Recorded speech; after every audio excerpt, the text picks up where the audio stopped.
First off, I'd like to thank you for tuning into the channel. I appreciate it a lot. I think it's great. I think we must be up around 100 subscribers. I just wonder what percent of people will stick around. First off, if you don't like this channel, good for you. I think you should stick around and provide an opposing viewpoint, because I couldn't possibly be right all the time.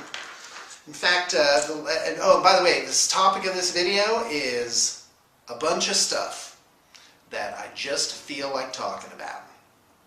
So I think that, you know, the last 4 years I've figured out what I believe politically, and maybe not completely there, but I think I have a good foundation. And but now I'm more curious to know what other people think. I'm trying to like figure it out. One thing that's hit me is that most people don't read books. I think that's the problem I'm having communicating. Is, you know, like I saw many years ago, the president of Venezuela gave President Obama a book, and people were like, how dare he give him a book? Nobody can teach us anything. But in the news reports, they never said what the title of the book is. And my natural inclination is, I want to know what the book's about. I want to read it. I want to find out what's going on. So anyway, speaking of which, still have 6 copies of Ron Paul, The Revolution. No one has taken me up on it. No charge, just email me. Just a promise to read it is good enough. And so there's that. But this book is trouble. It's the beginning of the trouble, because you just might see things in a different light afterwards. And it's full of common sense. You can scarcely open to a page and not have, you know, something amazing. Oh, here you go. Americans have been given the impression that regulation is always a good thing, and that anyone who speaks of lessening the regulatory burden is an antisocial ogre who would sacrifice safety and human well-being for the sake of economic efficiency. If so much as one of the tens of thousands of pages of the Federal Register were to be eliminated, we would all die instantly. A little hyperbole there. The real history of regulation is not so straightforward. Businesses have often called for regulation themselves, hopeful that their smaller competitors will have a more difficult time meeting regulatory demands. Special interests have helped to impose utterly senseless regulations that impose crushing burdens on private enterprise, far out of proportion to any benefit they are alleged to bring. But since those interests bear none of these burdens themselves, it costs them nothing to advocate them. Common sense. This is like our day's version of Thomas Paine's Common Sense. Fantastic stuff. I've read it and reread it. I can't get enough. So that's what resonated. I was like, this is right. This is right. And I see it in my everyday workings. Like just today we had our safety manual finished. And it was 40 man-hours just to put together the manual. Now we got to go implement that stuff. It's just, and that was cheap. I was lucky enough to have someone on staff who had been trained in that area. So, oh, wow. It's brutal. It's brutal. And all it does is it makes costs go up. But, of course, there's arguments. You know, there's legitimate arguments there. In fact, I want to talk about that. It's an idea I've been having. Now, imagine a slider. Like a thing that goes back and forth, right? Like on a stereo or a volume or whatever. And over here, you have absolute liberty and freedom. Some people would call that anarchy. And then over here, you have absolute tyranny. Now, oh man, I've had so many thoughts about this. So, let's say you take 200 men and women and you drop them on a new planet. Let's say it's a friendly planet, where everything's kind of like, you don't really have to do that much to keep yourself alive. You know, let's say it's, you know, the temperature is amenable, and it's, you know, there's just food is just growing like naturally everywhere. So, no diseases, let's say. So, you would have, if you just drop these people just dead with nothing else, you would have the 0 on the scale. You'd have no government. You would have each person would be able to do whatever they pleased. So might is right, so to speak, here. Would there be some sociopaths who would beat up on the other people and do cruelties? That's where you might see an emerging government come out, and that slider would start to move over. You'd see maybe a band of 50 of them would get together, and they'd say, you know what, we've got to protect ourselves from these 5 guys that are running amok. And I call that the predator, which is a village gets together, they identify threats to their band, so to speak, and they eliminate those threats. So they make an initial investment in eliminating the threats to their well-being. And so the slider starts moving over, and then they might codify, they might write down some rules and regulations. To be in this society, you've got to follow these rules. And there, government is born. So, and then on the other end, I thought, what's absolute tyranny? Something that's really not possible on this world. You would have to have one person with absolute ironclad hive mind psychic abilities to dominate all the other people and control what they think, what they feel, what they see. You can get close. Some of you right now, you're thinking of something. Write down in the comments what you were thinking of. What is our modern day equivalent? Where on this earth does it get closest to absolute tyranny? But what I noticed, or what I've been thinking of, is when you get closer to absolute tyranny, it narrows the power down to one person. So on the one end of the scale, you might call it anarchy, you might call it total freedom, the jungle planet analogy. You have equal or virtually equal amounts of power with each person. But then, through the power of government, you can maybe consolidate power in the hands of a few. Like you might deputize somebody. You might say, tell you what, as a group, we're going to give you the power to lay your hands on somebody that's doing something that's not right, that's doing something against our rules. And so that person then becomes responsible for the group to go out and deal with, you know, the offenders or whatever it is. So that's the slider. So right now, in my opinion, in the United States, I don't think our problem is the slider isn't, our slider is too far this way towards freedom. The slider is probably, the problem is the slider's moving slowly like this. It hasn't gone back and forth like this. It's just been slowly moving like tighter. More and more, in other words, the laws that are codified have just gotten taller. The tax code is huge. It's like 70,000 pages. You couldn't even read it, even if you wanted to. How are you supposed to keep the law when it's, you know, you'd have to spend like 20 years studying it and trying to understand just what it was. So, yeah, that slider, that's the trajectory. That slider's moving. It's just creeping slowly. And some people are like, what? I was also talking with a friend of mine, Sky Marshall Anonymous, he said that his supervisor at work is giving him a hard time for being a Ron Paul fan. And I'm like, what is this reaction against that? Nobody even knows what he's about. I mean, not nobody, but, you know, have you read the book? Have you really paid attention? Why is there this gut reaction against it? Like on my other channel, I read the Bill of Rights, and it was like a third of the people had a problem with that. And granted, the problem could have been, well, you're reading the Bill of Rights on a wargaming channel. Yeah, I can read whatever I want on my channel. But the other thing is, but it's unexpected. But I think it's a visceral shock, because like when you wake somebody up, their first reaction is, why did you wake me up? They're upset. The house is burning down. Oh, the house is burning down. Thanks for waking me up.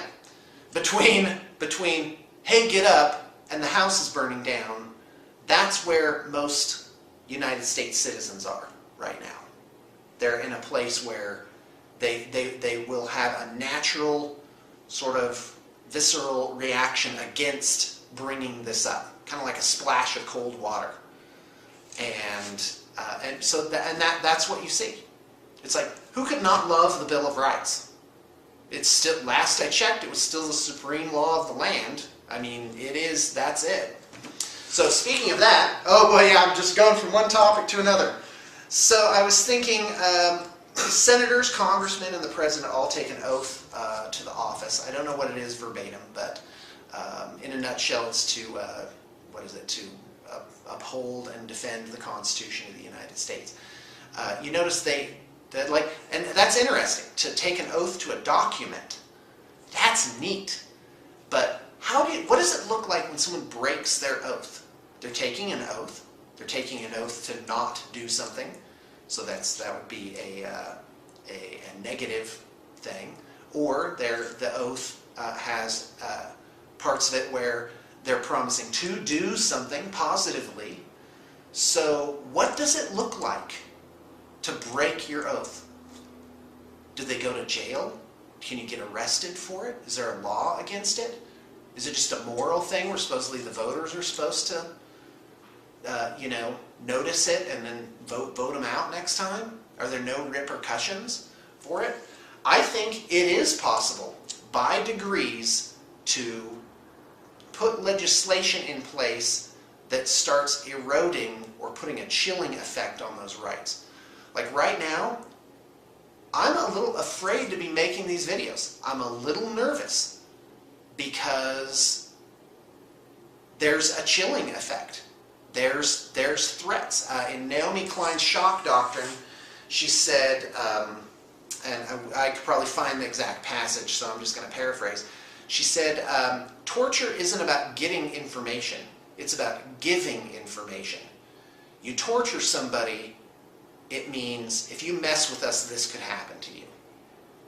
And so the things the United States federal government has been doing makes me think, well, anybody could be next. And that's why I've been so vehement about speaking out. You'd better use, because right now, as far as I know, I'm not doing anything illegal. I am speaking out lawfully, peacefully, with absolutely no I'm not urging people to engage in any sort of violent activity, and I'm exercising my First Amendment rights, because if you don't exercise a muscle, you are going to lose it. You'd better start speaking out. And quite frankly, I think the Patriot Act gives, to a certain extent, a repeal of the Fourth Amendment to be secure in your paper possession of properties. When I hear that the FBI, oh, and by the way, hello if you're listening in, and God bless you, I think that they are starting to do things they shouldn't be doing. They're starting to listen in on American citizens just going about their business. I read an article that was that the FBI is starting to, well, they've always done this, kept files on people, kind of tried to harass them and, give kind of a sense of like, we're watching you. And that's not right. That's not right. As an American citizen, I should be able to speak my mind freely. All these agencies should be protecting my interests. The TSA, the old thing where my locks on my luggage were broken off. Well, the Fourth Amendment says you can't do that without probable cause, suspicion, a warrant issued by a judge. Then the warrant describes the things to be seized. I don't want a note saying, by the way, we just randomly searched your luggage. That, to me, that is an affront. And I found out the senators and congressmen in my state who voted for that, who thought that was a good idea. And guess what? Some of them are out now. And we're working on the other ones. We're working on, so there you go.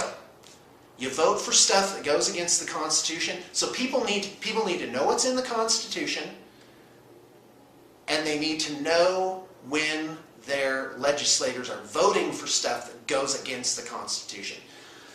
The most terrifying thing that has been legislated recently is the National Defense Authorization Act. Now, I will grant you I haven't gone in and actually read verbatim the entire thing, or even the pertinent sections, like Section 1021 and 1022, something like that. that basically says that the military can abduct American citizens and that they don't get a lawyer. Now that's interesting because normally, sometimes the argument you hear from lawmakers, I heard this in a debate here in Utah a while back, which is, well, we can pass any law we want, and then if it's unconstitutional, it'll wend its way to the Supreme Court, and it's up to the courts to tell us that it's unconstitutional. And I'm thinking, well, what does the oath mean then? The oath should read, in that case, it should read, I do solemnly swear to do whatever I want because the courts will tell me if I'm wrong. That's ridiculous. No. The oath means you don't pass that kind of legislation to begin with because then the damage is done. So, but think about that. If a bag goes over your head and you have no writ of habeas corpus, which basically means a lawyer can come and say, hey, why are you holding this person? And if you don't got a reason, you better let him go. So if you don't have that, and you don't have a lawyer, and no one knows where you are, and you've just been, some secretive thing has been put out against you, and which, by the way, you're supposed to have witnesses for your defense, and that's what justice is. Liberty and justice for all means if the government or anybody has a problem with what I'm doing, let them bring forth their accusations publicly. So if you don't have a trial, no jury, no lawyer, no habeas corpus, how is it ever going to make it to the Supreme Court and be overturned? It's beautiful. It's ingenious in its simplicity. Now the thing is in place. And some of your senators and congressmen said, okay, I'm good with it. Or the best thing that he said is they weren't paying attention, in which case they shouldn't have a job. They were asleep at the wheel, effectively. And to me, this is an enormous problem. And I think people need to understand their rights. People need to study the Constitution, because once that goes away, then you've got nothing. You have effective lawlessness. And that's what I think we have in the U.S. government now. We have lawlessness. We have a sense of, well, we're just going to legislate whatever we want. Audacity of Hope, which I bothered to read in 2008, and actually write stuff down and dog-ear it, and make some notes on it. This is going to be the topic of another video, but effectively, President Obama, he does not believe that the Constitution binds him, that it is a conversation to be had, that it is, he's taken his oath with fingers crossed, I think, and he signed it. He signed abduction of U.S. citizens by the military is okay. It's not okay. Anyway, more about that later. Okay, and that is effectively my problem. That's my beef, is that I'm reading the Constitution and it doesn't match up with the government that we have. Not the same thing, two different. It's like, wait a minute, I'm supposed to be getting this, but I'm actually getting this. And I don't like that. I think if you want to give me that, then you need to change the Constitution. You need to amend the Constitution. And that's fine. Maybe it is a conversation to be had. Get the amendments through. Don't just do whatever you want. That's the mechanism in it. Yeah, maybe the Constitution, just for the sake of argument, let's say it is something that needs to be altered according to modern needs. Well, that's fine. Make an amendment. Make an amendment, get 2/3, and get it passed. But that's not what's happening. There's a lawlessness. They're just doing whatever they want. Chilling effect. Wow, I've really got through a lot of topics here. So thanks. Going to talk about single moms. So first off, this is an article from MSNBC. I can't remember the title, I just printed out the text of it. It used to be called illegitimacy, now it is the new normal. After steadily rising for 5 decades, the share of children born to unmarried women has crossed a threshold. More than half of births to American women under 30 occur outside marriage. So first off, I'm begging you, I don't want some kind of flame war over this. And I'm not starting one. In fact, if anything, I am just approaching this in the most neutral fashion, and I'm just going to put out a central idea, and it's this. A child has no say in being born. In a way, the most innocent and possibly most unprotected class of people. And I just think that men and women should be more careful with their procreative powers and take into serious consideration what's going to happen to a child when it's brought into the world. Because the fact is, it's, you know, if you're careless, there's a certain amount of births that are going to result from that. And you're just be careful. I mean, it's hard enough under the best of circumstances to raise a child. It's expensive. Children need and deserve to have all the benefits of a full family, of having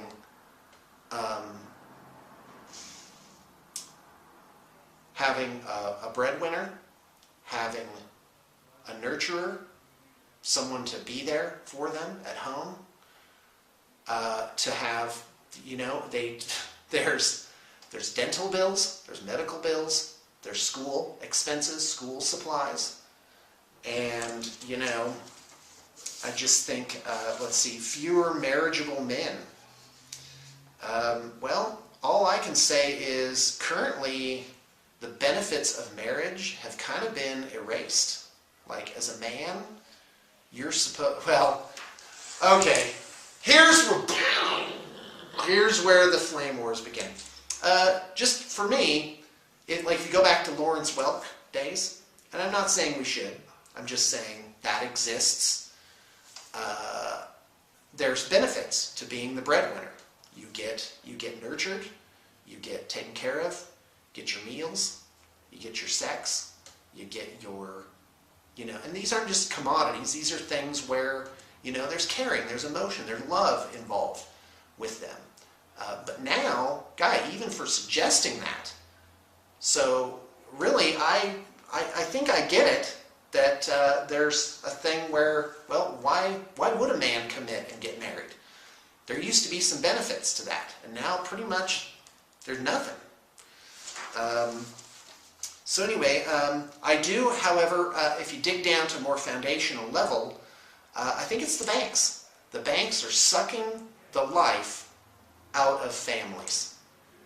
The shocks created by the Federal Reserve, who effectively creates a debt society that presses down. If you feel like you can't get ahead, you're feeling the right thing. You can't get ahead for a reason. The reason you can't get ahead is the old P over P plus I thing that I explained in an earlier video. So marriage has become a luxury good. Not if you plan it. Not if you plan it. So let's see. Meanwhile, children happen. Okay. No. Children don't just happen. They happen for a reason. You have to use some logic, kind of go back and examine while this is happening. When a second child with a new boyfriend followed 3 years later, her birth control failed. She said her boyfriend, a part-time house painter, was reluctant to wed. Ugh. I'm sorry, I just have to say it. Too bad. Too bad. If your DNA creates a human being, you have an obligation to that human being. as a man. The bare minimum would be to provide the physical necessities of life. I just don't even understand. But now marriage is beyond her reach. No, it's not. You march down to the Justice of the Peace, you pay $25 for a marriage license, and you provide a family for that child. And that's how it goes. And then maybe later you can go renew your vows and have the fancy thing. But yeah, it's not accidental. You gotta plan. I just think, and it's the child that gets screwed over. That's what gets me. How can you not be sympathetic to this young being? Women used to rely on men, but we don't need to anymore, said Teresa so-and-so, 25, a single mother in Lorraine. We support ourselves, we support our kids. No, you don't. You do both jobs, but probably not as well as two people. And even then, that's not fair to the single mom. It's really not. Now, for my part, because I have some personal sort of, things with this, which is, I grew up to a single mother. At age 13, my dad abandoned us, took off. And I can't wrap my head around that. Later on, I kind of understood, I kind of put the puzzle pieces together. But the fact is, when the father's gone, the child loses both mother and father. Because the mother's out working. My mother pulled double shifts at the mill to make ends meet. And she tried to do both. But the fact, I remember walking home one day as, yeah, come on in. Hey, Jordan's here. He was checking. Oh, yeah, well, go ahead. No, it's in Sarah's desk. Okay. Yeah. All right, so I remember walking home and just this white hot rage descended on me. Because we were so poor, so struggling, always broke, and there was really nothing I could do about it. And I remember in my little brain, in my little 13-year-old brain, something snapped that night when my mom got my then, I believe, 7-year-old sister. She sat her down, she sat me down, and she told us Dad's not coming back. Snap. I was like, well, guess I better take care of myself now. And that's what I did growing up. Tried not to make myself a burden. And and quite frankly, I had a great childhood. And my mother was quite heroic, pulling that basically, it was a pretty heavy cart to pull with mother and father. But we were doing okay. We had a house. The mortgage payments were being made. My dad had benefits. And we were doing okay. We were getting that house paid off. And in fact, we moved into a better house and rented out the first one. And basically, life was groovy for about a year. And it's just, and he just dropped it. He just, by the way, carried both, and we lost our house. And I'm thinking, well, there's men who do that right from the beginning. That don't. At least my dad made it halfway through. So I know it's a bit inflammatory, and I want to be clear. I'm not condemning anybody. People make mistakes. That they do, and sometimes you luck out and it works into a better life.